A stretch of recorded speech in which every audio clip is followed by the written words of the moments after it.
சர்வதேச யோகா தினத்தை முன்னிட்டு திருவண்ணாமலையில் செயல்பட்டு வரும் விக்னேஷ் கல்வி குழுமத்தின் விக்னேஷ் பன்னாட்டு பள்ளி மற்றும் விக்னேஷ் மெட்ரிகுலேஷன் பள்ளியில் சர்வதேச யோகா தின நிகழ்ச்சி வெகு சிறப்பாக நடைபெற்றது.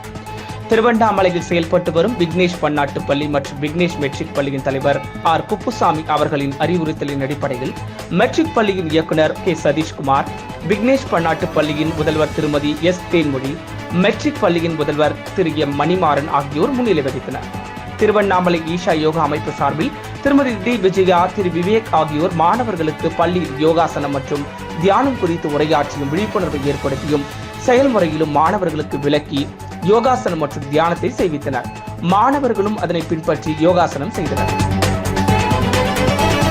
நிகழ்ச்சியின் முடிவில் செய்தியாளர்களை சந்தித்த பள்ளியின் நிர்வாக தலைவி சபிதா அவர்கள், மாணவர்கள் யோகாசனம் செய்வதன் மூலமாக கற்றலில் ஒருமுகத்தன்மை ஏற்பட்டு ஊக்குவிப்பு திறன் அதிகரித்து கவனக்குறைவு உள்ளிட்ட இடர்பாடுகள் குறைந்து மாணவர்கள் கற்றலில் மேம்பாடு அடைவார்கள் என்று தெரிவித்தார்.